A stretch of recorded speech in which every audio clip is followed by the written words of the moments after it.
Mga katropa, alam mo ba na ang DWDD 1134 kHz AFP radio ay ang opisyal na radio station ng Sandatahang Lakas ng Pilipinas na binubuo ng Army, Navy at Air Force na siyang maghahatid sa inyo ng mga balita mula sa ating Armed Forces at iba pang impormasyon. Mga katropa, hanapin at ilike kami sa Facebook, Twitter at YouTube. DWDD AFP Radio, ang boses ng Kawal Pilipino.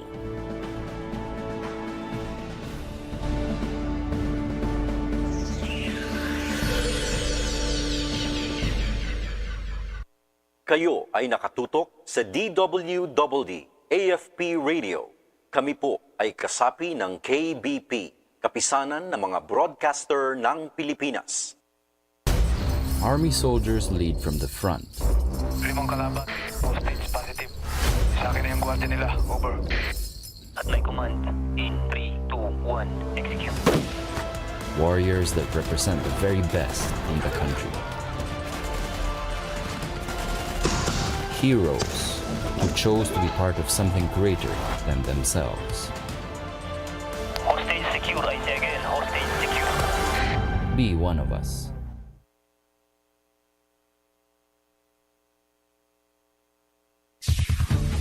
Ito ang DWDD 1134 kHz AM. Balita, impormasyon at musika. Ito ang DWDD AFP Radio, boses ng Kawal Pilipino.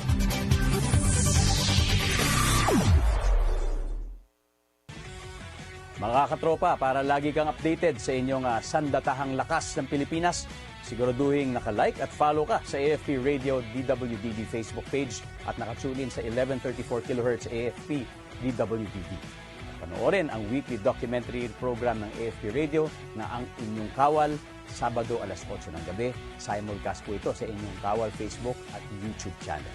And keep up the good work sa team. Ayan, Media and Civil Affairs Group, CRS AFP, maraming salamat po sa inyo.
This program is now in session. Umpisa na ng mga mahalagang pagbabalita, ang mga pangunahing panukalang batas, ang bawat kaganapan sa mababang kapulungan ng Kongreso. Pabantayan at maingat na ipapaliwanag ni Terence Mordeno Grana, Katropa sa Kamara. 3, 2, 1. Katropa sa Kamara ni Terence Mordeno Grana. Good morning! Good morning! Hello! Good morning! Katropa! Good morning, Pilipinas! Good morning, Camp Aguinaldo! Magandang umaga, Luzon! Maayong buntag, Visayas! Buenos Dias, Mindanao! Yes, Sabado na naman po at andito na naman po ang inyong lingkod, Terence Mordeno, Grana. Kami po ay magtatanghal at magsasahim papawid nitong ating palatuntunang Katropa sa Kamara ni Terence Mordeno, Grana.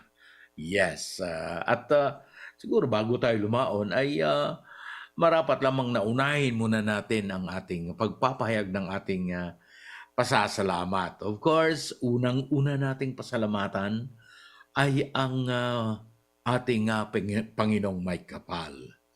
Ngayong araw na ito, para sa mga Katoliko, ay ito yung pinakaunang araw ng pagdaraos ng Misa di Gallo. At ito ang naging tradisyon ng mga Pilipino na umaga pa lamang ay marapat na magpasalamat na sa mga biyayang i-expect para sa araw na ito. So ito, actually originally itong Misa di Gallo ay nag-umpisa ito noon. Dito lamang ito sa Pilipinas. Ito ay naging request ng ating mga ninuno noon ng mga magsasaka, mga mangingisda at yaong mga nagtatrabaho, nire-request nila sa kanilang kura paroko na magkaroon ng misa ng maagang-maaga upang sila ay mabiyayaan sa araw na yan at bago sila magsipuntahan sa kanilang kanya-kanyang mga trabaho. So that was their expression of their gratitude to God.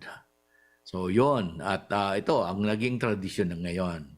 So kanina I attended the first Misa di Gallo at yon, ipinalangin ko sa ating Panginoon. Unang-una na mabigyan tayo ng maayos na pangangatawan sa araw-araw at ang pinaka-importante doon na ipahayag natin ang ating papuri at pasasalamat. Pinasasalamatan natin, of course, ang ating Panginoon pagkat tayo ay punong-puno ng mga grasya at kaloob.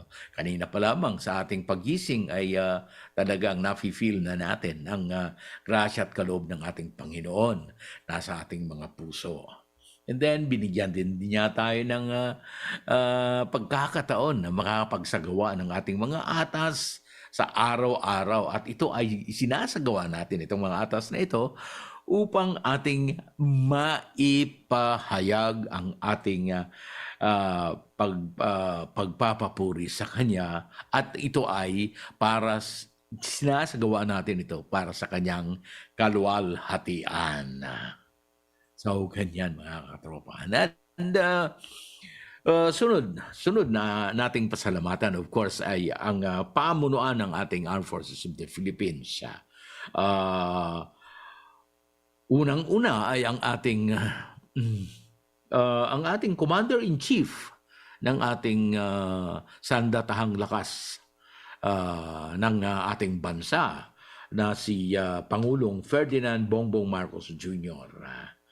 And then, of course, ang sumunod ay ang namumuno ng ating Department of National Defense na walang iba kundi si Secretary Attorney Gilbert Gibo Chidoro Jr.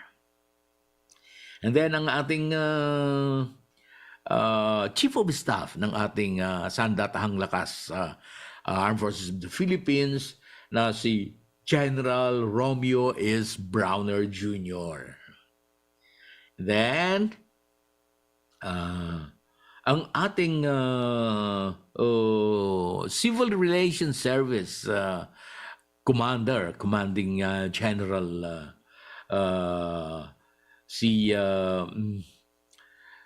Brigadier General Ramon Sagala at of course ang sumunod naman ay ang ating Media and Civil Affairs Group Commander na si Major Zenon Pancito III. Of course, sa lahat ng mga bumubuo ng ating production staff dito sa ating palatuntunang katropa sa Kamara ni Terence, Mordeno, Grana. And of course, we all know na itong ating palatuntunang katropa sa Kamara ay isang eksklusibong palatuntunan dito sa ating dito lamang po ito sa ating DWDD Katropa Radio 1134 sa talapitan ng inyong mga radyo at tayo ay natutunghayan sa Facebook Live sa ating Facebook page Facebook page ng Katropa DWDD and then DWDD CRS Virtual Radio and Television and then sa YouTube din ng ating DWDD Katropa. So almost in all platforms ay nandoon tayo. So, wala tayong excuse na hindi natin mapapanood at mapapakinggan ang inyong kaibigang si Katropang Terence Mordeno Grana dito sa ating palatuntunang Katropa sa Kamara. So, okay. Tuloy-tuloy na po tayo sa ating palatuntunan. We still have time. It's 8:20, so marami tayong pag-uusapan ngayon, mga katropa. Ang ating kongreso ay nag-adjourn just last week. This week of course, noong Miyerkules. Ayun yung last day ng session for the year 2023. I know. Magbabalik pa pala sila. I'm very sorry, magbabalik pa pala sila sa December 22, No, not anymore. January pala. Sa January 22 na sila magbabalik, mga katropa. Because yung adjournment nila last Wednesday ay adjournment Christmas break ito. Adjournment for Christmas break. And then hopefully sa pagbabalik ng session sa January 22 ay of course tapos na ang 2024 national budget, General Appropriations bill na niratipikahan ng Kongreso sa kanilang pagtatapos ng session, and then ini-expect ito ng Office of the President, itong panukalang ito for his presidential action. At dito na magiging ganap na batas ang 2024 General Appropriations Act. And this is going to be the basis for the expenditure of our national government next year sa 2024. Sapagkat ito ay nakamandato sa ating konstitusyon na bawat taon ang ating Kongreso ay magpasa ng panukalang batas, ng panukalang paglalaan ng pondo para sa susunod na taon, at ito ay aaprubahan ng Pangulo upang ito ay ang maging basehan ng expenditure for the next year. So for now, mga katropa, siguro magbibigay ako muna ng mga paunang mga impormasyon, balita hinggil sa kaganapan sa ating Kongreso ng Pilipinas. And then by and by, after the break, most likely, the half-hour break natin, ay marami akong ibibigay sa inyo na mga impormasyon pa na sigurado akong nanaisin ninyo na malaman para naman sa inyong araw-araw na pamumuhay at it could more or less influence your decision making in in your life each day. So itong mga balita na aking ibibigay sa inyo, balita, impormasyon, mga impormasyon hinggil sa mga sa ating Kongreso ng Pilipinas sa mga pagsasabatas. So first information that I will give you is this itong pagsusulong nga ng charter change dito sa ating Kongreso, particular na dito sa ating Kamara de Representantes at isusulong nga ng Kamara de Representantes ang bagong konstitusyon ng bagong Pilipinas sa bagong taon. So, come New Year, ay isusulong na ng Kamara de Representantes ang bagong konstitusyon ng bagong Pilipinas. Ito ang ipinahayag nga ni Senior Deputy Speaker House Senior Deputy Speaker Aurelio Gonzales II sa isang ambos interview kamakailan. So bago ito ay sinabi ni House Speaker Ferdinand Martin Romualdez na sa 2024 ay desidido ang Kamara de Representantes na amyendahan ang 1987 Constitution o yung tinatawag na charter change. Iginit ni Romualdez na ito ay nakatutok sa economic provisions. Economic provisions ang aamyendahan at para matyak na magkakaroon ng continuity, tuloy-tuloy sa pamamahala. Ayon kay Gonzales, papaano magtatrabaho sa bagong Pilipinas kung luma naman ang konstitusyon. So ito yung tinuran ni Deputy Speaker, Senior Deputy Speaker Gonzales. Sa bagong taon anya, sa ikatlong the third regular session, ay tatrabahuin ng Kamara de Representantes ang pag-amyenda sa saligang batas. So the third regular session will start doon sa opening ng Kongreso doon sa July of 2024. That's going to be the third regular session of the 19th Congress. At alam nyo naman na bawat pag-uumpisa ng regular session ay dito nagbibigay ng pag-uulat at mga plano ang ating Pangulo ng bansa sa pamamagitan ng kanyang State of the Nation Address. So mapapakinggan natin ang kanyang mga pahayag hinggil sa mga natapos na proyekto, mga uumpisahan pang proyekto at kanyang mga plano para sa ikauunlad ng ating bansa. So that's going to be the start of the third regular session. And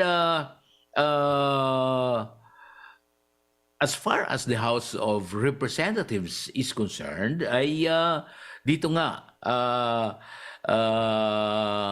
sinabi nga ni House Speaker Ferdinand Martin Romualdez na desidido nga sila sa 2024.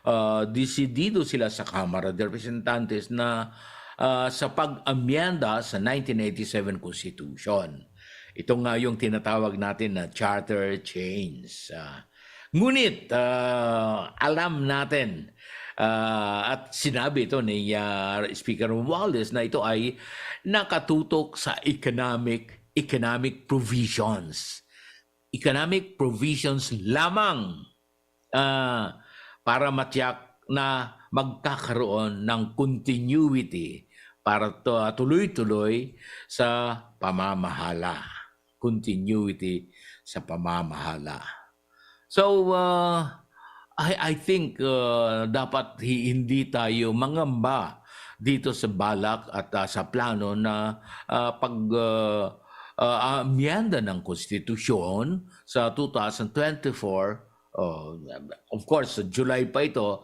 From now until July 2024 ay marami pang mangyayari at marami pang mga panukala na isusulong ang ating mga mambabatas at most likely, isa sa mga isusulong nilang panukala ay ito na nga, itong pag-aamyanda sa konstitusyon. But rest assured tayo na ang kanilang pagtutuunan ng pansin ay yung mga economic provisions lamang ng konstitusyon para matiyak nga na magkakaroon ng continuity sa pamamahala ang ating pamunuan, ang ating gobyerno. So yan mga katropa ang ninanais ng ating Kamara de Representantes, ng liderato ng Kamara de Representantes sa pangunguna nga ni House Speaker Martin Romualdez. So, yun mga katropa. And at this juncture, mga katropa, ay paumanhin at babalik muna tayo sa ating himpilan para sa ilang mga paalaala at mga ilang impormasyon at mga notices ng ating himpilan. Don't go away. Engineer Ronald Angeles and myself will be right back after some messages. Alamin ang mga mainit na balita mula sa ating Armed Forces. Tumutok sa 1134 kHz AM sa inyong mga radyo. At manood online. I-like at i-share ang AFP Radio DWDD Facebook page. Ito ang DWDD Armed Forces Radio, ang boses ng Kawal Pilipino. Kayo ay nakatutok sa DWDD AFP Radio. Kami po ay kasapi ng KBP, kapisanan ng mga broadcaster ng Pilipinas. As the Philippine Army implements measures to accomplish its mandated mission, there is a unit that silently provides a responsive, secure, and resilient information and communications technology.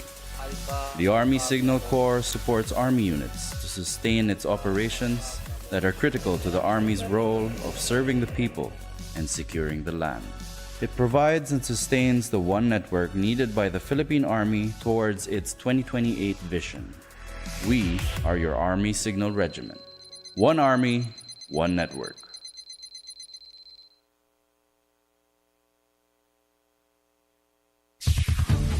Ito ang DWDD 1134 kHz AM.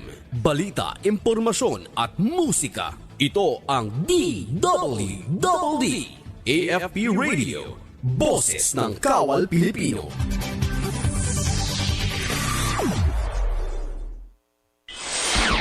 Katropa sa kamera ni Terence Mordeno, Grana.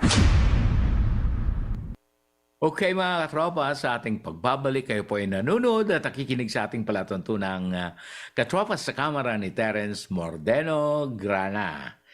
And next na information na aking nais ibigay sa inyo ay itong pagpapatibay nga, ipinagtibay nga ng ating mga mambabatas ang mga House Concurrent Resolutions hinggil sa amnesty proclamations.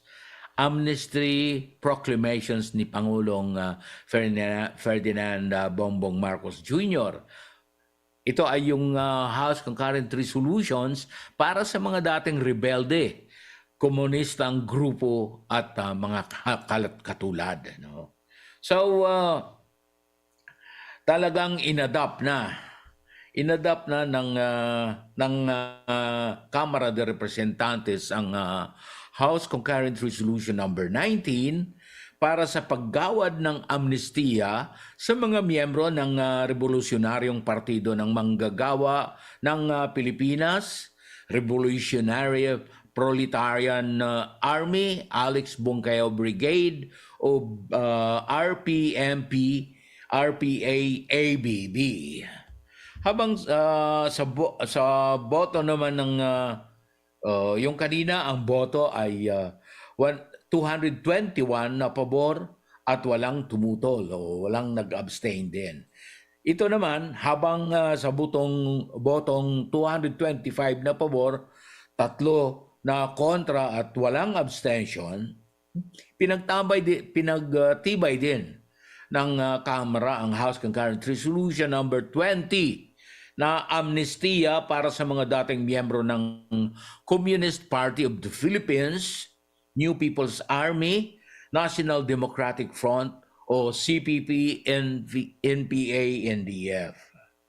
So adopted na rin sa botong 230 na sang-ayon at walang tutol ang House Concurrent Resolution number 21 na amnestiya para sa mga kasapi ng Moro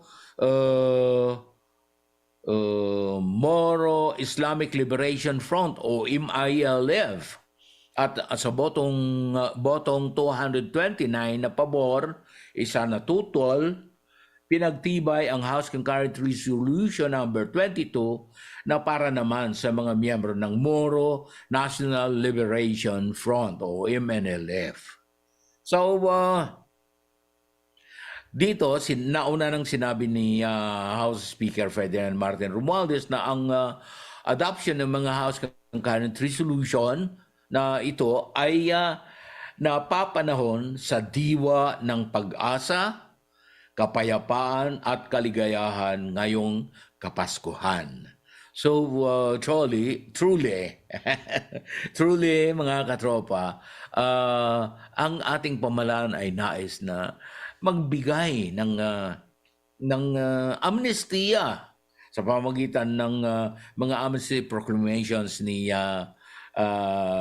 Pangulong Ferdinand Marcos Jr. ay siya ay talagang nagbigay ng amnesty proclamations doon nga sa mga binanggit kong yung para sa mga dating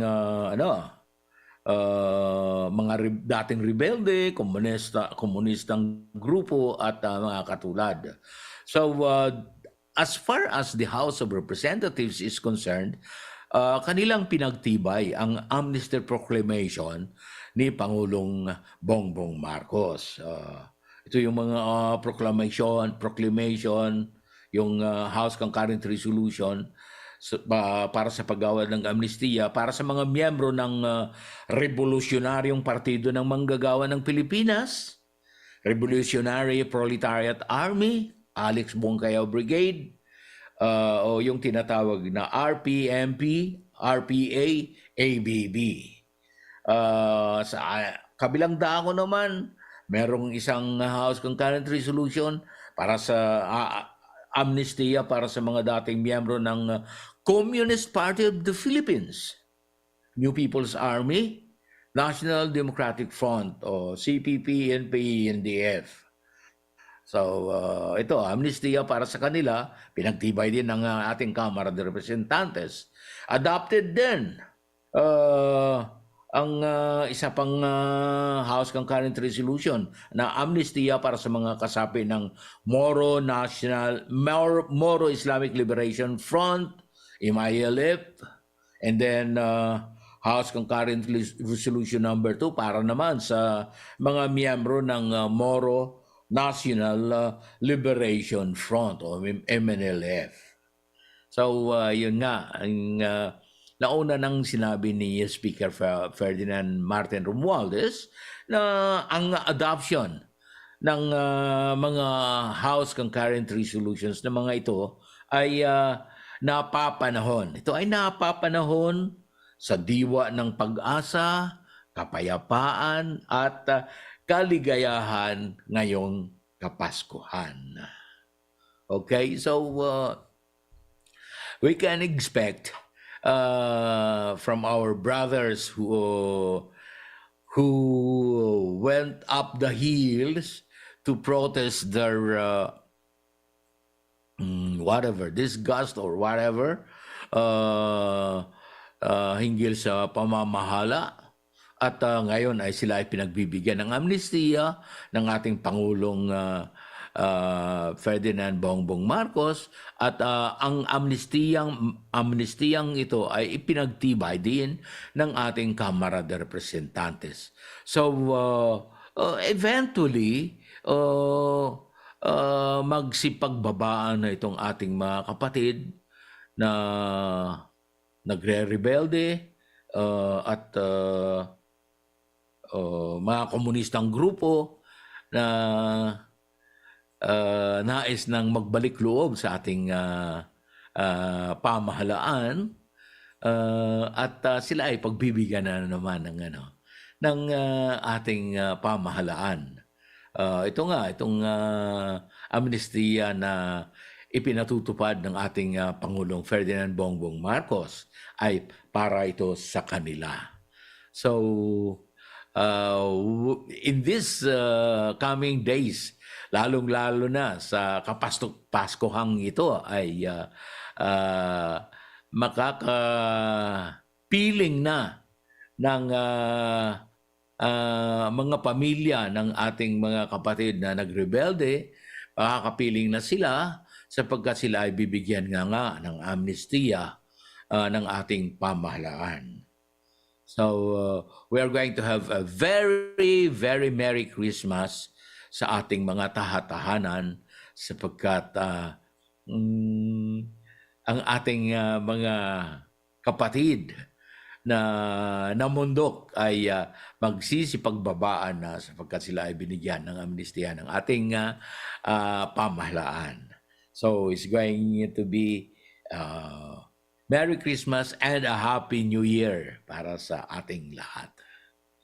Okay? So sa iba pang pagbabalita, itong Chinese ambassador to the Philippines ay talagang tahasang sinabi ni House Deputy Majority Leader for Communications, Erwin Tulfo, na dapat nang pauwiin ng China itong si Chinese Ambassador to the Philippines, Huang Zilian, dahil sa pagiging inutil. Inutil ang naging term dito ni inutil. Ang term dito ni Deputy Majority Leader Erwin Tulfo. Ito ay sa gitna ng umiinit na tensyon sa West Philippine Sea. So ay sinabi ni Tulfo, useless, walang silbi ang naturang ambassador ng China. Sinabi rin ni Tulfo na mainam kung pabalikin na sa Pilipinas ang ating ambassador na nasa China. O kasabay nito, iminungkahi ni Tulfo na gamitin ang mga fighter jet sa pagpapatrolya sa West Philippine Sea. Anya, nakaparada lang naman ang mga ito at ilang milyong piso ang ginastos dito, kaya mas mabuti kung gagamitin. Talagang pinaliwanag nga ni Tulfo ang dagdag presensya sa West Philippine Sea ay pagpapakita ng pagkundina ng Pilipinas sa mga aksyon ng China sa naturang teritoryo. Talagang kitang-kita naman binubulit talaga tayo ng China dito sa ating bansa. Kabansa pa nga natin within the economic zone ng ating bansa, exclusive economic zone ng ating bansa, at sila ay yun, nambubuli pa sa ating mga mangingisda. In fact, hindi lamang mangingisda ang binubuli ng mga Chinese vessels, kundi pati ang ating Philippine Coast Guard ay itong nagdadala nagre-resupply sa mga nakadestinong mga sundalo doon sa Kalayaan Reef ay inahatid itong mga supply para sa ating mga sundalo at sila ay sinasalubong ng mga Chinese vessels at parang talagang inaangkin nila ang lugar at ayaw padaanin itong ating mga sundalong magdadala ng supply. Anong mangyayari sa ating mga sundalo doon sa Kalayaan Reef kung wala silang mga supplies? Ay hindi, they will not survive, of course. Walang pagkain, walang tubig. Nakadepende ang ating mga sundalo doon sa supply na dinadala doon para sa kanila. So ito nga, nagbigay reaksyon dito si Deputy Majority Leader Erwin Tulfo. Okay? So another news that I would like to impart to you is itong matatandaan nyo ang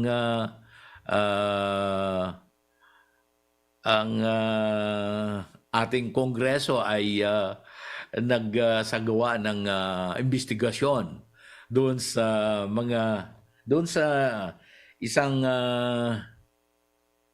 nagbigay ng impormasyon doon sa isang TV station na mali-mali naman, hindi mali-mali kundi kasinungalingang impormasyon. At ang tinutukoy ko dito ay itong naging programa sa SMNI. So dito inimbestigahan ng Kongreso ang mga broadcaster doon.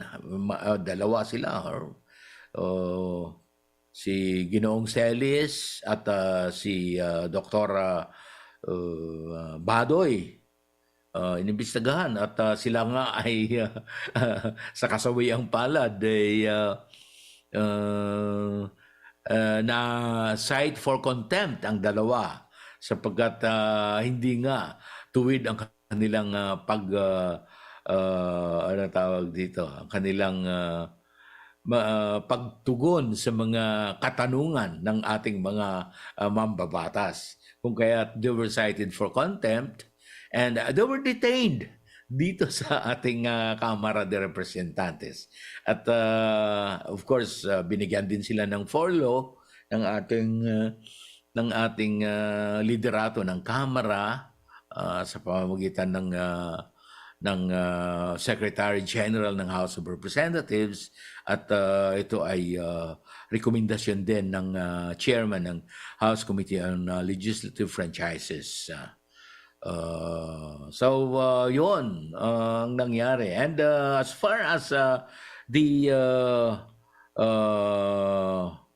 Sunshine Media Network International SMNI ay dito formal na inihain sa mababang kapulungan ang panukalang talagang babawiin na ang legislative franchise na ibinigay sa Suarasug Media Corporation. Suarasug, ang original, ito yung original franchise, Suarasug Media Corporation. Ito ay kilala na ngayon sa business name na Sunshine Media Network International o SMNI. Ito ang house itong formal na inahain na panukalang batas ay ang House Bill 9710 ni Rider Party List Representative Ramon Rodrigo Gutierrez. Sa ilalim ng Republic Act number 11422, pinagkalooban ng 25 years na prangkisa ang Suarasog Media Corporation. Binanggit sa panukala ni Gutierrez ang aligasyong paglabag sa mga nasasaad sa prangkisa, kabilang ang pagpapakalat umano ng fake news, red tagging at kabiguang sumunod sa reportorial requirements sa Kongreso. Sa pagdinig naman ng House Committee on Legislative Franchises, tinukoy ng ilang mga mambabatas ang umano'y iba't ibang pang-abuso ng SMNI. Ayon kay Gutierrez, ang misinformation at misinterpretation ay mayroong seryosong implikasyon lalo na para sa publiko at maaaring magdala ng social at political division. At ang operasyon ng SMNI ay maaari umanong banta sa national security at stability kung magpapatuloy ang paggamit sa platform na ito para magpakalat ng hindi beripikado at hindi totoong statements. So, kamakailan lamang, una nang pinagtibay sa plenaryo ng Kamara ang House Resolution number 1499 ni PBA Party List Representative Margarita Migs Nograles na umaapila sa National Telecommunications Commission o NTC na suspindihin ang operasyon ng SMNI. So dito, talagang makikita natin mga katropa na seryoso ang ating Kongreso hinggil dito sa prangkisa ng Sunshine Media Network International, SMNI. So, dito ninanais ng ilang mga mambabatas natin na suspindihin sa bilang kaparusahan sa Sunshine, suspindihin ang prangkisa nila. Batay din sa Republic Act number 11422. Pagkakaloob ng prangkisa sa Suarasog Media Corporation. So, dito, marapat lamang ng ating mga networks ay mapagmatyag sa kanilang mga broadcasters, reporters at iba pang mga nagbo-board sa kanilang mga networks, dapat mapagmatyag din sila na hindi makakalabag ng batas hinggil sa prangkisa ang kanilang mga broadcasters. Ito ay dapat maingat na pangangalagaan ng bawat network. Itong pinagkakaloob sa kanila na prangkisa, pinagkakalooban lamang sila. It's a privilege. It's if you have that privilege, you also have that responsibility. Lahat ng pinagkakaloob na pribilehiyo ay may kaakibat din na responsibility. So, katropa, in this case, SMNI ay marapat lamang na sila ay magiging maingat din sa kanilang pinagbo-board ng mga broadcasters at reporters. Sapagkat minsan kasi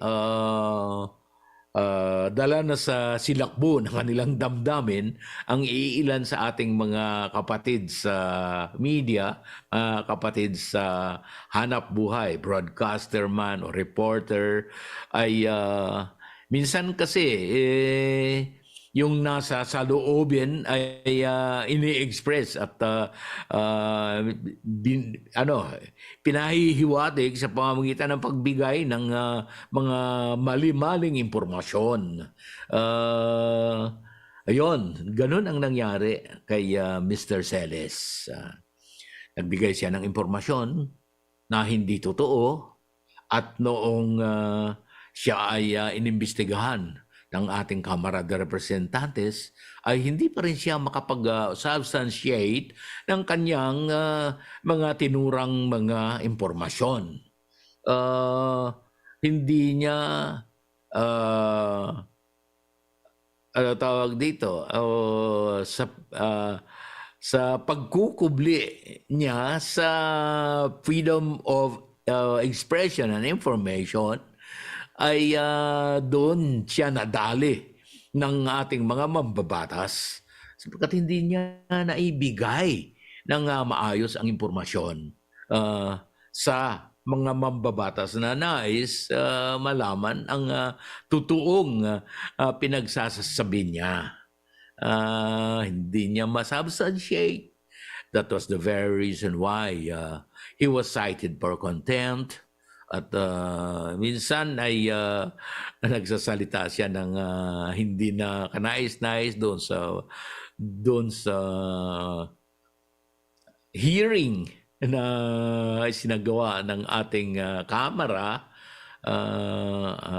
at of course napipikon din ang ating mga tao lang naman itong ating mga mambabatas kung kanya ay inabot sila ng pagkakapikon.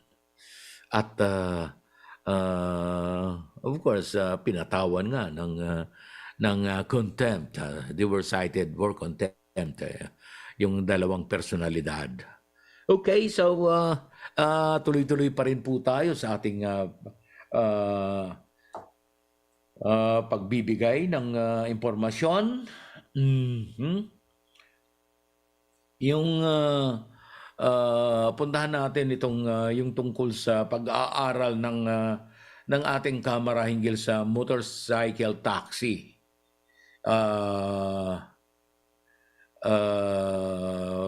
Itong pag-aaral ng Kamara ay ipinabatid ng Kamara sa Committee on Transportation. So nagpulong noong Martes ang Committee on Transportation ng Kamara de Representantes na pinamunuan ni Antipolo City Representative Romeo Acop upang dinggin dinggin ang resulta ng motorcycle o MC taxi pilot study mula sa Department of Transportation o DOTR at Land Transportation Office o LTO. Isinalaysay ni Representative Acop na nagsimula ang pag-aaral noong 2017 bilang 6 na buwan na programa para sa operasyon ng aabot sa 27,000 motorcycle taxis sa Metro Manila. 27,000 motorcycle taxi. Ang pilot study ay opisyal na nagsimula noong 2019 kasama ang Angkas,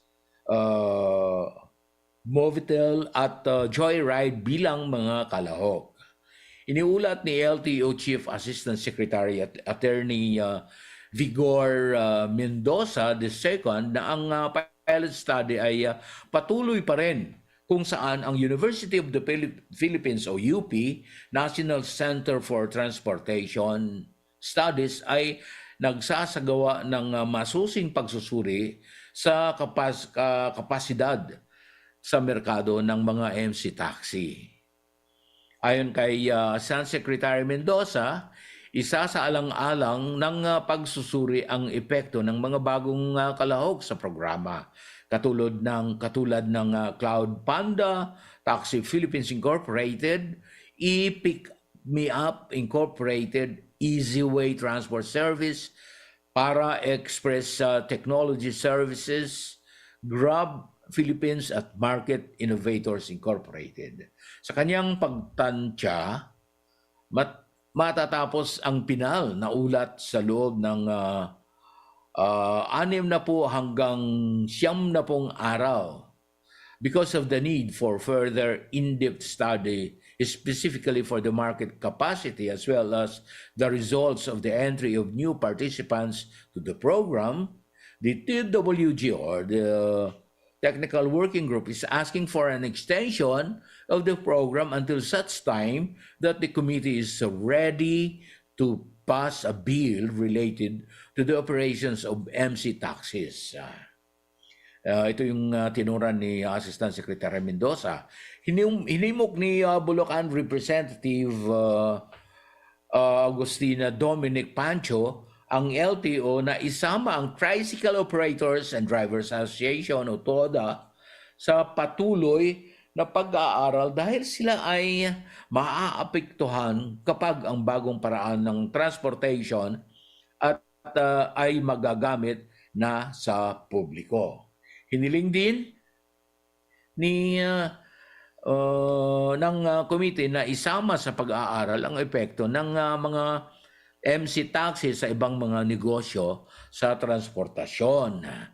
Inaprubahan din ng committee ang mga ilang mga panukalang batas na naglalayong magtatatag ng mga tanggapan ng LTO sa distrito ng Maayon Capiz at Ticao Island Masbate. Yon ang mga extension district LTO office. Okay, so ihinto muna natin pansamantala ang aking pagbibigay sa inyo ng ilang mga impormasyon at babalik muna tayo sa ating himpilan para sa ilang mga paalaala. Don't go away, we'll be right back. Mga katropa, alam mo ba na ang DWDD 1134 kHz AFP Radio ay ang opisyal na radio station ng sandatahang lakas ng Pilipinas na binubuo ng Army, Navy at Air Force na siyang maghahatid sa inyo ng mga balita mula sa ating Armed Forces at iba pang impormasyon. Mga katropa, hanapin at ilike kami sa Facebook, Twitter at YouTube. DWDD AFP Radio, ang boses ng Kawal Pilipino.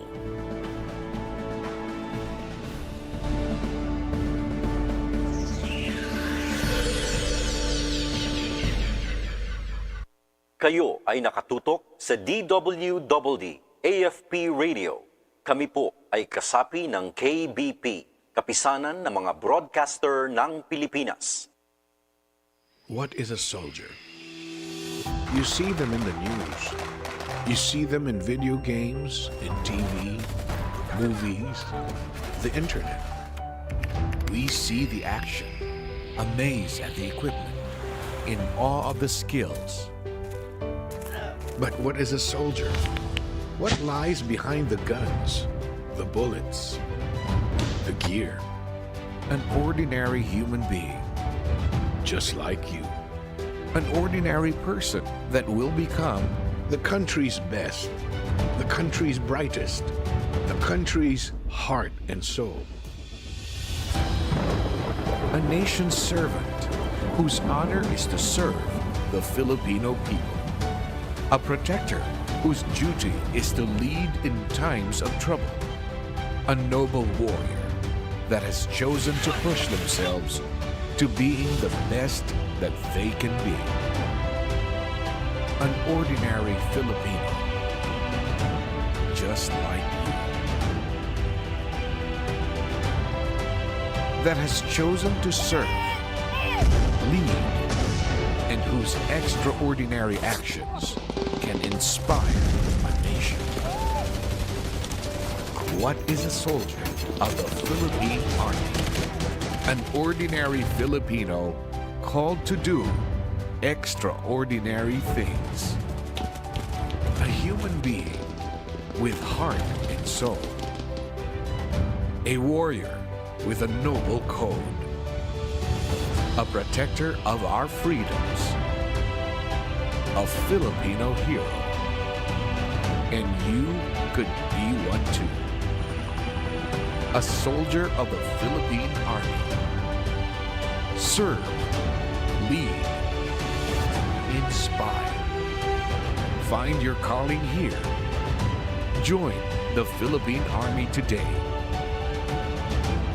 Serving the people. Securing the land.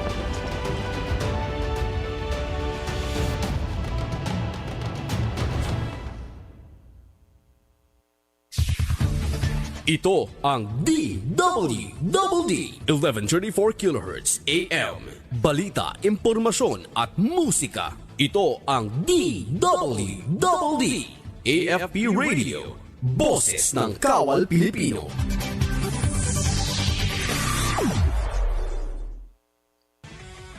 Mga katropa, para lagi kang updated sa inyong sandatahang lakas ng Pilipinas, siguraduhin naka-like at follow ka sa AFP Radio DWDD Facebook page at nakatune in sa 1134 kHz AFP DWDD.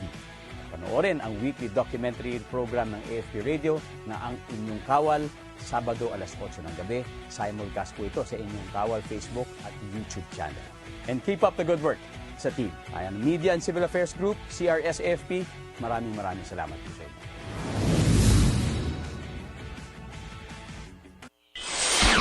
Katropa sa kamera ni Terence Mordeno Grana.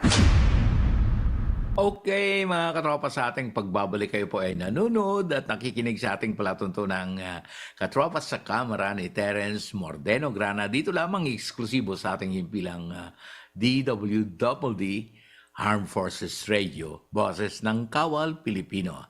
At tayo ay matutunghayan din, of course, dito sa ating Facebook Live at sa YouTube channel natin.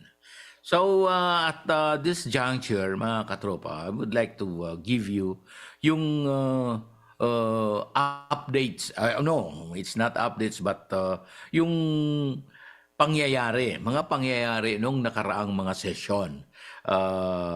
Nitong week na ito, bago mag-adjourn ang ating kongreso, no? So I would like to give you the proceedings nung December 11, 12 and 13. Kasi nung 13, yun na yung last session day. So nung December 11, mga pangyayari sa ating plenaryo ay nagkaroon ng privilege hour, no? And 3 members of the House were given the time to give their privilege speeches, ano. Ang unang nagbigay ng privilege speech niya ay si Second District Batangas Representative Jervil Jinky Beatrix Luistro, at she talked about the urgent action to improve the educational standards and performance in reading, mathematics, and science among Filipino students. And then sinundan nito ni Kabataan Party List Representative Raul Manuel, talumpati ng suporta sa welga ng mga tsuper at operator kontra sa PUV Modernization Program. And then, ang sumunod naman ay si Representative Arlene Brosas ng Gabriela Party List. At ang kanyang talumpati ay tungkol sa pagdiriwang pandaigdigang araw ng karapatang pantao. Okay. So, on that day, kanilang inaprubahan sa pangalawang pagbasa ang panukalang batas, an act prohibiting the development, production, stockpiling, and use of chemical weapons, providing for their destruction and imposing penalties for violations thereof. So ito yung inaproban sa pangalawang pagbasa. And then on that day, kanilang pinagtibay ang resolution, House Resolution number 1499 as amended, resolution urging the National Telecommunications Commission to suspend the operations of Suarasug Media Corporation operating under the business name Sunshine Media Network International for violating the terms and conditions of its franchise under Republic Act number 11422. Ito yung diniscuss natin kanina tungkol sa SMNI na sinuspend ang kanilang prangkisa. And then noong araw na iyon ay niratipikahan ng ating Kamara de Representantes ang Bicameral Conference Committee report on the disagreeing provisions of House Bill number 8980 or the fiscal year 2024 General Appropriations Bill. So noong Lunes pala, diniratipikahan ng ating Kamara de Representantes ang laang pondo, panukalang batas, House Bill number 8980, panukalang batas hinggil sa fiscal year 2024 General Appropriations Bill. So, yon mga katropa, doon, I think it was also on that same date, ay inaprubahan din, niratipikahan din ng Senado ang Bicameral Conference Committee report nitong panukalang batas na ito. And then they will come up, ang ating Kongreso will come up with the final version, the final form of the House Bill, which is going to be transmitted to the Office of the President for presidential action. So it will be done before the year ends, mga katropa, ang presidential action. Because it should be a law before 2024 comes in. Di ba? So, ang panukalang ito ang magiging basihan, batas na ito ang magiging basihan ng anong tawag dito, ng pagpupondo ng ating national government. Okay? So yun mga katropa. That was for December 11. So, dakuan natin ang December 12 session. Noong December 12 ay extension ng privilege hour ay tatlong mga mambabatas ang nagbigay ng kanilang privilege speeches. Si Representative, si 4th District Pangasinan Representative Christopher de Venecia, United Kingdom Mission Visit on Creative Industries. So yung pagpunta niya sa United Kingdom at nag-attend siya doon ng Creative Industry Confab. Then we have number 2 na nagbigay ay si Representative Filemon Espares ng Co-op Natco. Ang kanyang subject, 2023 National Cooperative Month Celebration. And then, ang sumunod naman ay si Representative Yuloyo Rodriguez ng Catanduanes. Ito naman ay hinggil sa illegal mining activities doon sa Catanduanes. Okay, on that day, inaprubahan nila sa pangalawang pagbasa with amendment ang House Bill number 9713 na nakapaloob sa Committee Report number 918, an act institutionalizing a Philippine Self-Reliant Defense Posture Program and promoting the development of a national defense industry.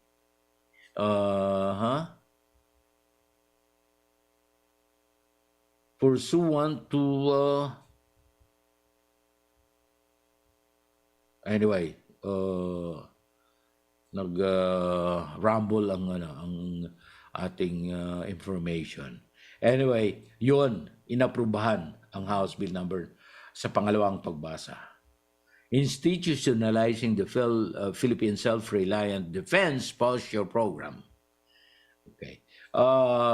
So, on that day, nagpasa ang ating mga mambabatas sa pangatlo at pinal na pagbasa ng mga sumusunod na panukalang batas. House Bill number 9682, institutionalizing the grant of teaching supplies allowance for school teachers. Then the next is House Bill number 9588, an act requiring all graduating senior high school and college students to plant 2 trees each as a civic duty for environment protection and preservation. Now, House Bill number, another bill that they approved in third reading, House Bill number 9587, an act requiring parents to plant 2 trees for every child born to them. And then House Bill number 8525, an act mandating the promulgation, financing, implementation, monitoring, and evaluation of a comprehensive and multi-year Tatak Pinoy, Proudly Filipino strategy. Then House Bill number, inaprobahan sa pangatlong pagbasa pa rin, ang House Bill number 9647, an act renaming motor vehicle users charge into motor vehicle road users tax and increasing the rates for public utility vehicle modernization and road safety programs.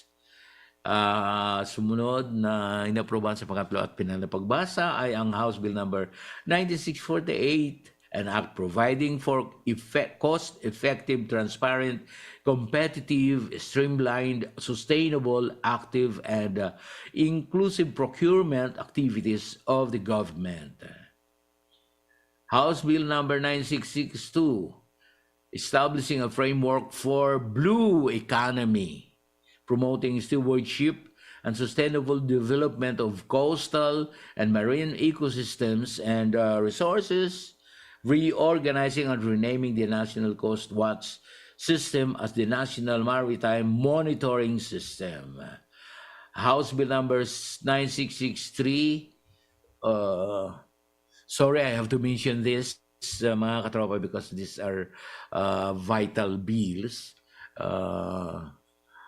Vital legislations na ipinasa ng ating Kongreso bago nag-adjourn. So, another bill, 9673, an act providing for the revised cooperative code of the Philippines. Then, House Bill number 9674, an act providing for the revised government auditing code of the Philippines. House Bill number 9034, an act establishing the archipelagic sea lanes in the Philippines, archipelagic waters, prescribing rights and obligations of foreign ships and aircraft exercising the right of archipelagic sea lanes. Parang may hugot itong panukalang ito. House Bill number 9430, an act further strengthening union organizations and disallowing cancellation of union registration. And then, ito yung mga adoption ng mga House Concurrent Resolutions, mga katropa. yung minention ko kanina na amnestia para sa ating mga kapatid na namundok na bibigyan sila ng amnestia. Okay, House Concurrent Resolution 19,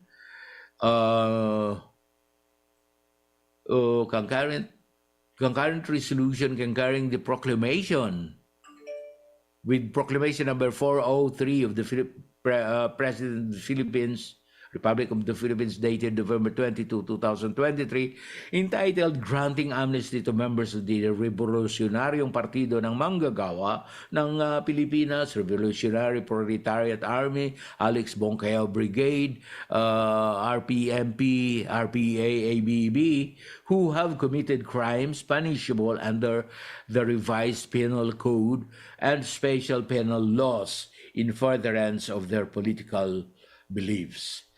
House Concurrent Resolution, ito yung inadap Concurrent Resolution, House Concurrent Resolution number 20, Concurrent Resolution with Proclamation,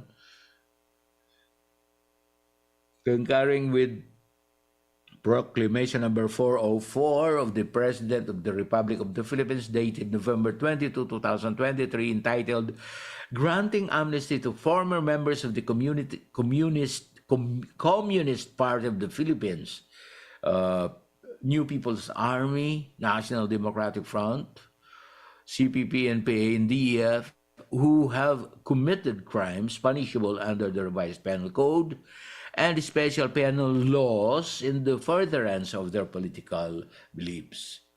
House Concurrent Resolution number 21, Concurrent Resolution concurring with Proclamation number 405 of the President of the Republic of the Philippines, dated November 22, 2023, entitled Granting Amnesty to Members of the Moro Islamic Liberation Front, MILF, who have committed crimes punishable under the revised penal code and special penal laws in furtherance of their political beliefs. House Concurrent Resolution number 2, Concurrent Resolution concurring with Proclamation number 406 of the President of the Republic of the Philippines, dated November 22, 2023, entitled Granting Amnesty to Members of the Moro National Liberation Front, NLF, who have committed crimes punishable under the revised penal code and special penal laws in furtherance of their political beliefs. Okay, so yun yung mga concurrent resolutions na ipinasa ng ating Kamara de Representantes upang sang-ayunan ang mga proclamation numbers ng ating Pangulo na nag-grant ng amnestia sa mga miyembro ng lahat ng mga grupo. Okay? So, sumunod na kanilang ginawa ng ating mga mambabatas noong araw na iyon ay ang December 12 ay ang designation of members to the Bicameral Conference Committee on the Disagreeing Provisions of the House Bill number 8525 and Senate Bill number 2426 on the comprehensive multi-year Tatak Pinoy Proudly Filipino strategy. Number 1, Representative Marino of Batangas, Representative Kimbo of Marikina City, Representative Tampunting of Parañaque City, Representative Ralph Tulfo of Quezon City, Representative Biolago of Nueva Ecija, Representative Inverga of Quezon, and Representative J.C. Abalos of Party List 4Ps. So, ang sumunod ay ang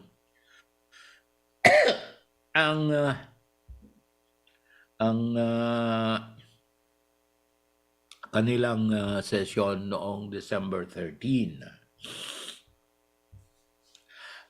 Unang-una ay yung ratification ng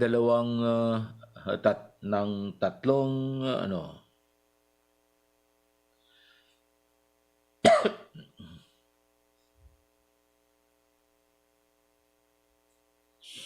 tatlong bicameral conference committee reports.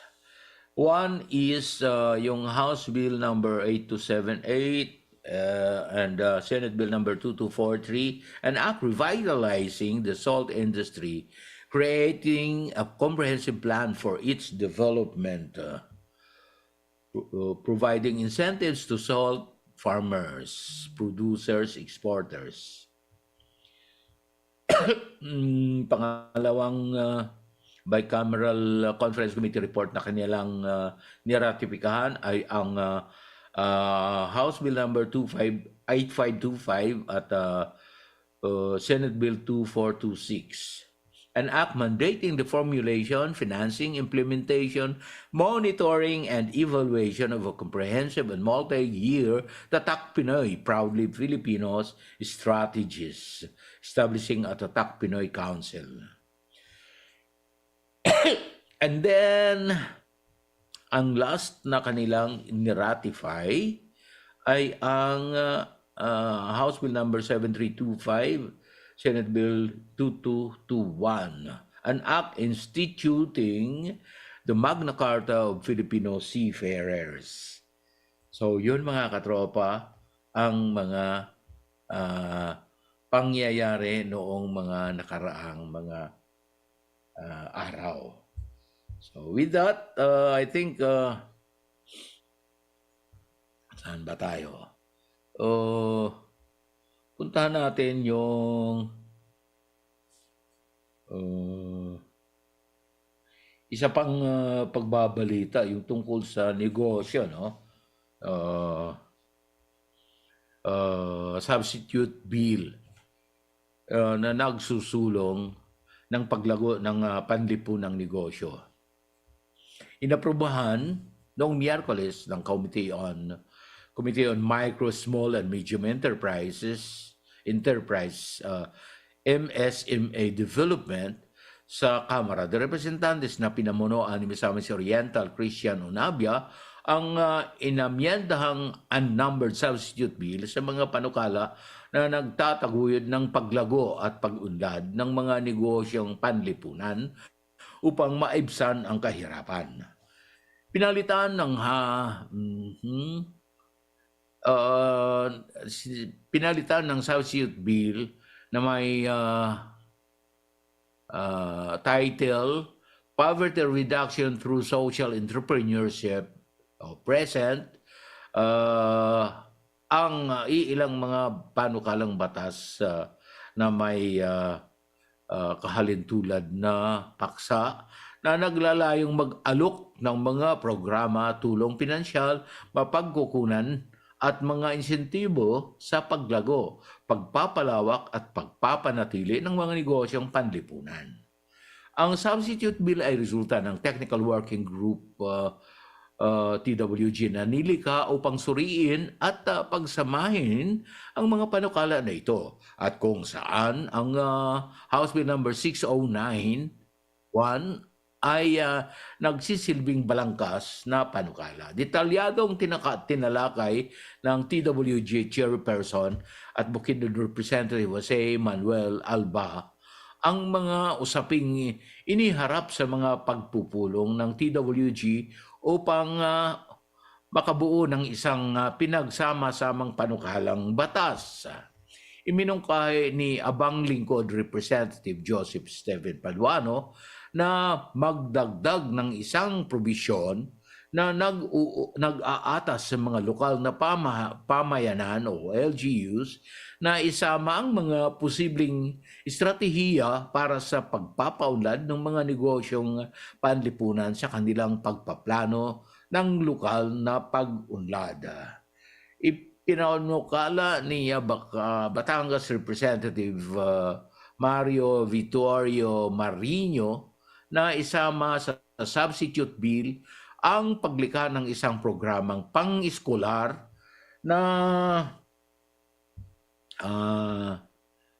susuporta sa modernong edukasyon ng mga negosyanteng panlipunan upang itaguyod ang pagpapanatili nito at pagyamanin ang paglago ng isang mas inklusibong at aktibong sektor ng lipunan. Okay, so we will continue with our news. Marami pa po akong mga panukalang mga news items na nais kong ibigay sa inyo. Okay, ito mga katropa.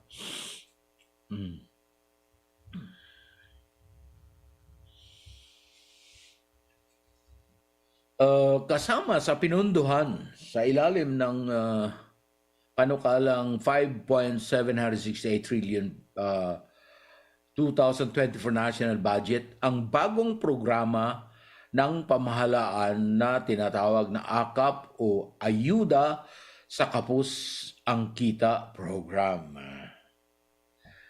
Ito ang ibinahagi ni Appropriations Committee Chair Elizalde Co. matapos aprobahan ng Bicameral Conference Committee ang 2024 General Appropriations Bill. Sa ilalim ng AKAP, ang mga tinatawag anyang near poor o yung mga kumikita ng 23,000 pesos lamang o mas maliit pa kada buwan ay paaabutan ng ayuda gaya ng construction worker, driver, factory worker at iba pa. Nasa 12 milyong kabahayan anya ang target beneficiary ng programa kung saan kada beneficiaryo ay paaabutan ng 5,000 pesos. Hiwalay pa anya ito sa social services na ibinibigay na ng pamahalaan gaya ng AICS, libreng pagpapagamot, quality hospital care, at libreng gamot sa mga indigent families.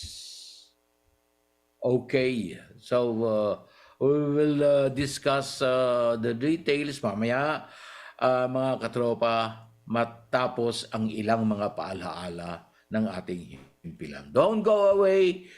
Engineer Ronald Angeles and myself will be right back after some messages from our station.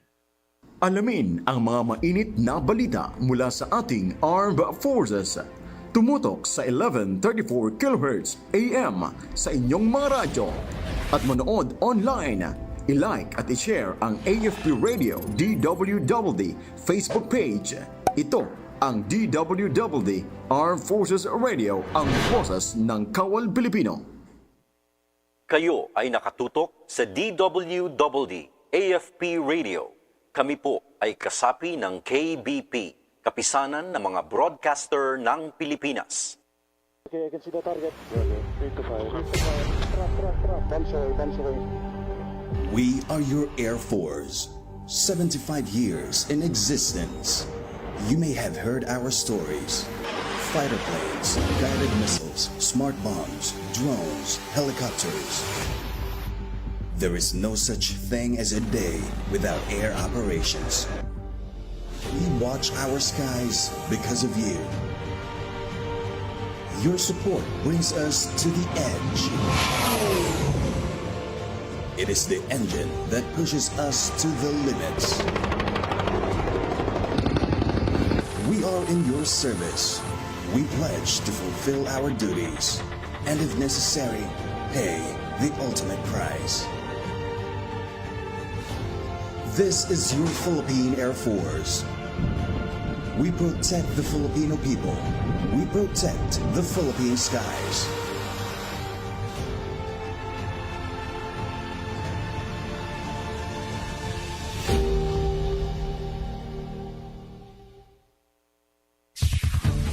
Ito ang DWDD 1134 kHz AM.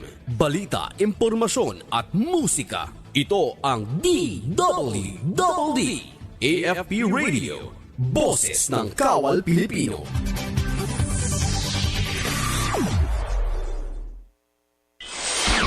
KATROPA sa kamera ni Terence Mordeno Grana. Okay mga katropa, sa ating pagbabalik kayo po ay nanonood at nakikinig sa ating palatuntunan katropa sa kamera ni Terence, Mordeno, Grana. Okay, so tuloy-tuloy pa po tayo sa pagbibigay ng impormasyon hinggil sa mga kaganapan sa ating Kamara de Representantes, House of Representatives. Okay, yung Integrated Scholarship and Incentive Program. Ito ay tatawaging ISIP, Integrated Scholarship and Incentives Program para sa mga kabataan. Ito ay inilunsad na sa Iloilo. Paumpisa ito sa Iloilo. No? Bilang tugon sa direktiba ni Pangulong Ferdinand Marcos Jr., isa na namang programa ng ang inilunsad ni Speaker Ferdinand Martin G. Romualdez para matulungan ang mga kabataan na maipagpapatuloy ang kanilang pag-aaral. Pinangunahan ni Speaker Romualdez ang paglulunsad ng Integrated Scholarships and Incentives Program o ISIP for the Youth. Isang inisyatiba ng Office of the Speaker katuwang ang Administrasyong Marcos. Ang pilot launch ng programa ay inilunsad nitong Sabado sa West Visayas State University Cultural Center sa Iloilo.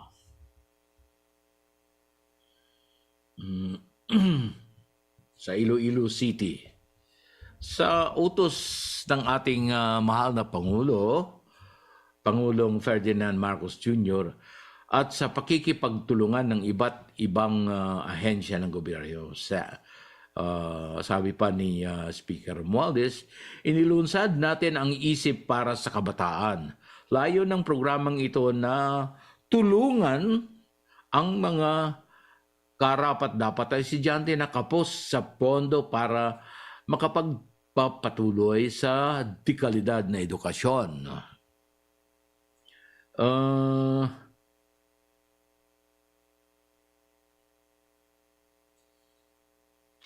This initiative, sabi niya, is in collaboration with several government agencies to assist disadvantaged but deserving students facing financial challenges in pursuing their studies. Remember, when our students graduate, they become productive members of society and contribute to nation building, sabi ni Speaker Romualdez.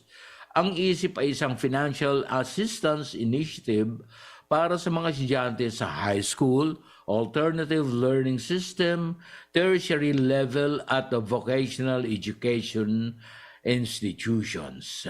Kabuo ang 2,000 students o 2,000 estudyante sa lalawigan ng Iloilo ang tatanggap ng tig 2,000 pisong tulong kada buwan sa loob ng 6 na buwan mula sa Assistance to Individuals in Crisis Situation o AICS ng Department of Social Welfare and Development upang tulungan ang mga ito sa kanilang mga bayarin.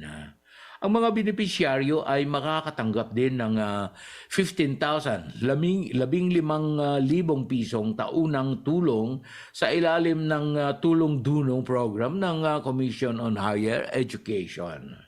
Matatanggap nila ito sa Enero ng susunod na taon. Ang mga napiling estudyante ay bibigyan din ng slot sa ilalim ng Government Internship Program o GIP matapos magtapos at ang kanilang magulang o guardian ay isasama rin sa tupad program ng Department of Labor and Employment o DOLE. This is to ensure that these students will eventually become our partners in nation building.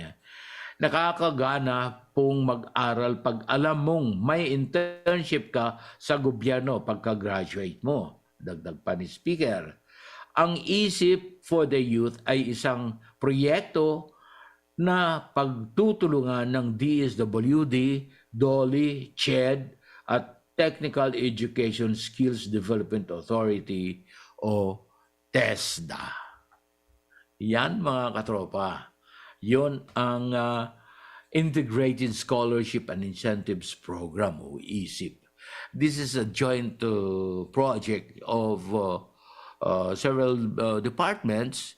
Of course, sa pangunguna ng ating Pangulo ng bansa. And ito ay paunang pinatutupad doon sa Iloilo City kung saan ay dumalo si House Speaker Ferdinand Martin G. Romualdez para sa papasinayan nito. At kasama doon sa Iloilo City Representative Jam Baronda ng Iloilo City. So, yun nga, sabi niya, this initiative is in collaboration with several government agencies, yun sinabi ko kanina, to assist disadvantaged but deserving students facing financial challenges in pursuing their studies. Sabi niya, remember, when our students graduate, they become productive members of society and contribute to national building. Talagang ito ay para sa ating mga future leaders din na magiging talagang productive members ng ating lipunan at sila ay makakapag-contribute din sa ating nation building. So truly, mga katropa, the President, through the Speaker, really wanted our students and future leaders to be properly placed through this Integrated Scholarship and Incentives Program. Ito ay talagang para sa kanila, sa mga kabataan. That ito ay talagang inulunsad doon sa Iloilo City. And eventually ito ay mangyayari sa lahat na ng mga lungsod ng ating bansa. Okay, so what more? Okay, balikan natin yung WPS, yung West Philippine Sea, sigalot dito, yung kamakailan lamang ay nanghaharas na naman ang China doon sa WPS at merong pahayag ang ating butihing House Speaker Martin Romualdez. Mariing kinundi na ni Speaker Ferdinand Martin G. Romualdez nitong linggo ang panibagong panghaharas ng Chinese Coast Guard o CCG sa 3 bangka ng Bureau of Fisheries and Aquatic Resources sa West Philippine Sea, the WPS. Kasabay nito ay nagpahayag ng pagkadismaya si Speaker Romualdez sa ginawang pagtutol ng China sa resolusyong pinagtibay ng Kamara de Representantes na tumutuligsa sa illegal na aksyon nito sa WPS.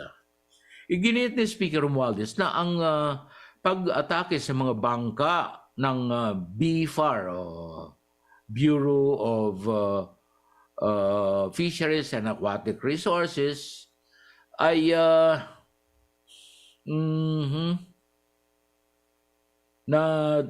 ito yung identified boats, BFAR boats na Dato Sanday, Dato Bangkaw at Dato Tamblot na nasa isang humanitarian mission ay kinukonsiderang paglabag sa international norms at direktang humahamon sa soberanya ng at karapatan ng Pilipinas.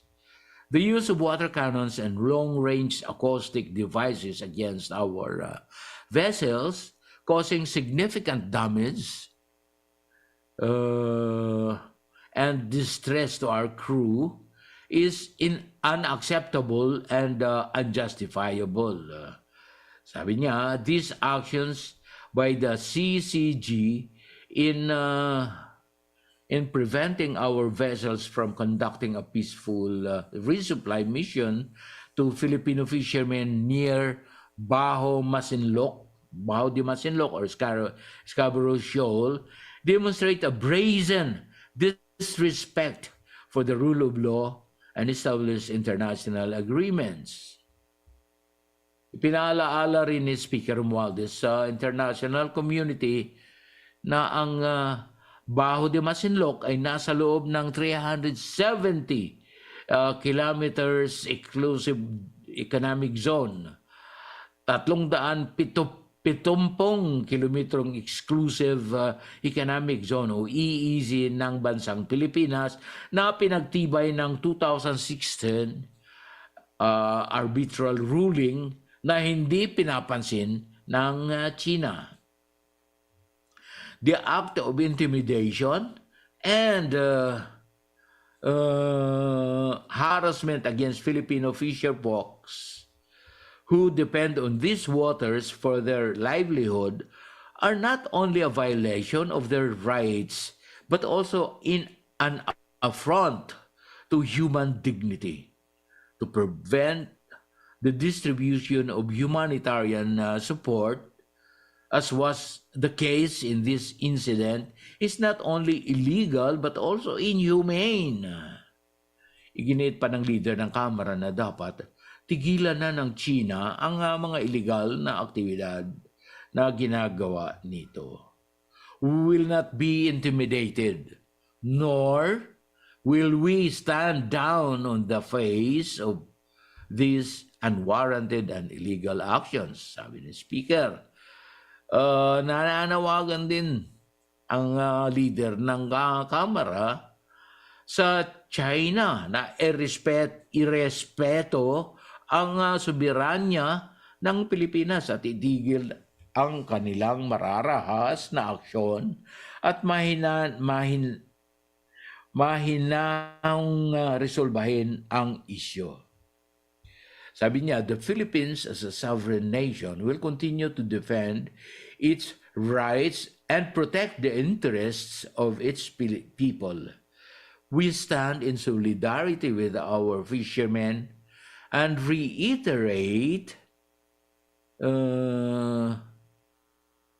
our unwavering commitment to safeguarding our national territory and maritime settlements. Let this incident be a reminder to the international community of the urgent need to uphold and respect international law, particularly the United Nations Convention on Law of the Sea, or UNCLOS, and to support nations in defending their sovereign rights. Samantala, kinundi na rin ni Speaker Romualdez ang pahayag ni Chinese Foreign Minister spokesperson Wang Wenbin na nagbabasura sa House Resolution number 1494. Pinagtibay ng Kamara ang House Resolution number 1494 na mariing kumukondina sa mga illegal na ginagawa ng China sa WPS at humihimok sa gobyerno na ipagpapatuloy ang ginagawa nitong pagdedepensa sa teritoryo ng bansa at paggiit na sundin ang 2016 arbitral ruling. China's rejection of the resolution is disheartening, especially in light of its continued illegal activities in the West Philippine Sea, a clear violation of the arbitral award.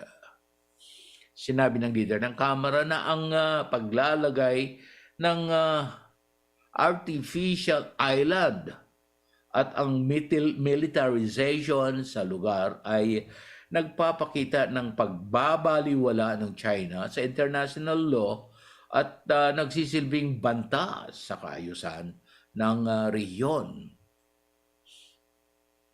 Muling iginigiit ni Speaker Romualdez ang pangangailangan na nagkaroon ng diplomatikong solusyon sa problema.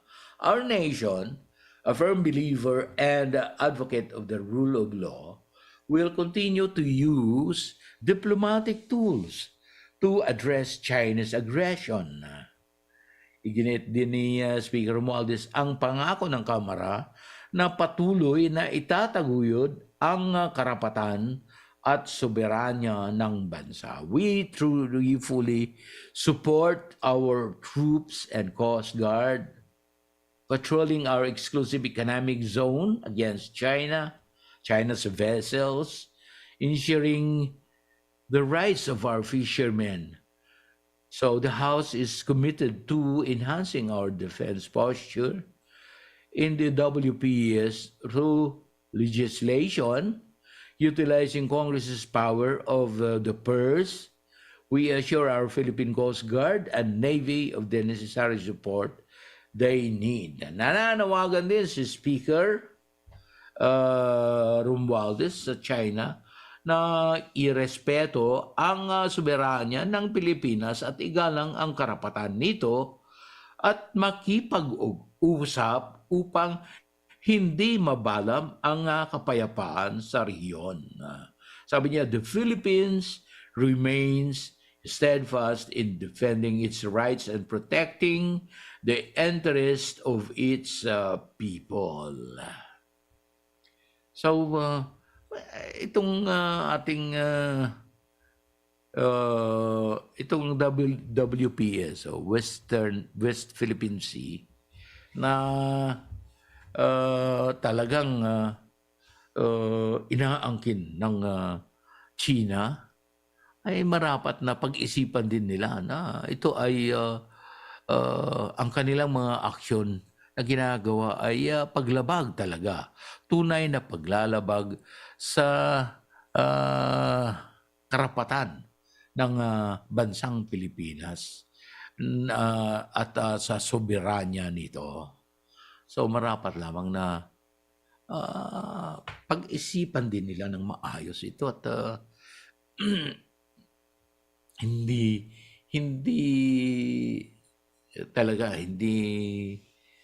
nararapat na mangyari ito. So we'll just see, titignan natin kung ano ang magiging resulta nitong mga aksyon na sinasagawa ng ating Kamara de Representantes sa liderato ni House Speaker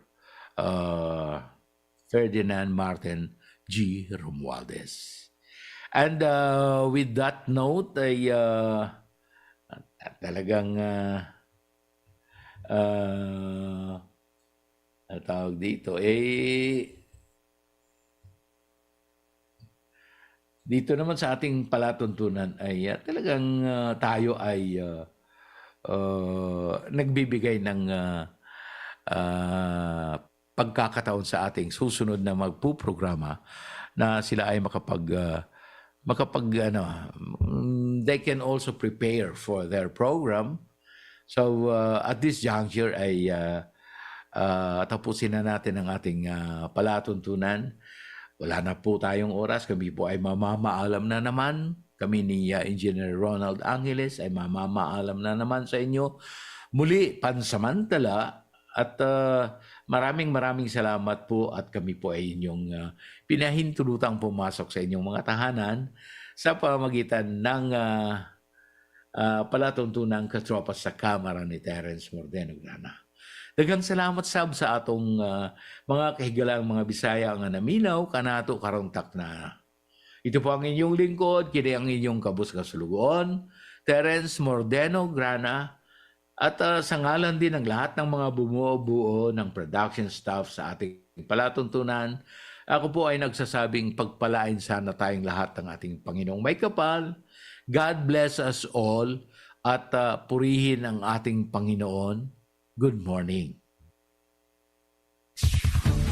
Ito ang DWDD 1134 kHz AM. Balita, impormasyon at musika Ito ang DWDD, AFP Radio, Boses ng Kawal Pilipino.